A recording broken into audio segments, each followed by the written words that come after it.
Hi, I'm Tim Bradner. Welcome to Capital Views, and welcome today to Jared Kosin, the president of the Alaska State Hospital and Nursing Home Association. That's a bit of a long lead in, but Jared, thanks for joining us today. Yeah, thank you, Tim. It's a pleasure to be here. Jared, you represent hospitals, nursing homes, sort of the health. You're sort of the chief spokesman for the healthcare industry. This has been really a tough year, and for hospitals, nursing homes, the whole industry. What are we coming? Are things looking better now? Where are we in terms of overall delivery of healthcare services? Yeah, it's been a tough couple of years. Obviously, with the pandemic, none of us saw this coming, and so we've been in a very reaction mode over the last couple of years, just trying to keep up with demand, respond to the pandemic, and I now feels like we're in a more stable place. And being in a stable place, our focus, for hospitals, nursing homes, and really the healthcare industry, is on recovery at this point. And when you start focusing on recovery, the real kind of systematic problems really start to emerge because we've been sprinting for so long. Now we kind of have a chance to catch our breath, and we're really seeing some of the challenges reveal themselves that we have to deal with. And our biggest challenge right now is workforce, labor shortages. Just like every other industry in Alaska and across the country, this is something we've been grappling with for years, but it really feels like it's coming to a head. So we're in recovery mode. Things are better, certainly in a care delivery standpoint as it relates to the pandemic, but now a new reality sets in, and it's going to take a lot of energy.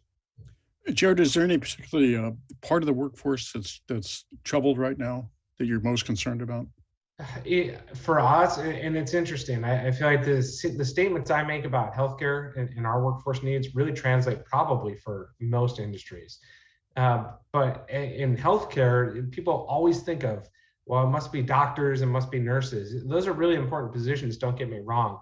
But our labor pool is so much bigger than that. And if you go look at our job openings on job boards, our vacancy rates, statistics, the problem for us is widespread. It is not just nurses and doctors, it's really all of the above. And so we are trying to focus our efforts on how do you develop the talent pipeline in Alaska so that we can fill these jobs with Alaskans, which is more sustainable from a financial standpoint. It's more reliable from a labor standpoint, and it just makes sense. So it's all of our positions, unfortunately. Are there any efforts? I mean, we've heard that the School of Nursing in Anchorage does a pretty good job of churning out new nurses, but maybe just not enough of them? Yeah, and this is something that's not unique to them. It's to no fault of their own, really. It becomes a bandwidth issue, but our biggest nursing program in Alaska, for every student they're able to seat in the nursing program, they have to turn away 2 eligible candidates, 2 people that otherwise could have completed the program, were eligible to do so, they just didn't have room. So we could be producing 200% more nurses in Alaska, and I can tell you from a hospital and nursing home standpoint, we could hire every single one of them tomorrow. Frankly, we could do it today. So the idea that we have the potential to unlock and we have this pool of applicants, most of which are Alaskans that want to be here and join the healthcare workforce, that is something we're really focusing our energy on, is how do we expand that effort? And then going beyond nurses, how do we get some of the more, I don't even want to say entry level because it's not really how you classify it. How do we fill our other positions? If you think of a hospital in particular, it's like a large ecosystem. It takes everybody to make it function. If you don't have the people in environmental services who clean the rooms to sterilize the environment for the next patient to come in, well, the whole entire hospital will grind to a halt because you're no longer going to have space for people to come in. So the point being, a non-clinical position that some may consider to be entry level is pivotal in the healthcare industry. So we're really looking at all these types of positions. How do we recruit, retain, and really how do we build a bridge or a pathway for people to advance in the healthcare system in their careers? Yeah, you don't think of people who basically just keep the rooms clean and free of infectious agents as being pivotal, but that's I can certainly see that's the case. It's kind of the chink in the armor, so to speak. It is, and think about it when you go to a hospital and even nursing home. What about the food you're eating? That's your dietary department. People forget about that. If you don't have a dietary department that can't be sending trays of food to your residents in a nursing home or patients in a hospital, again, the operation collapses.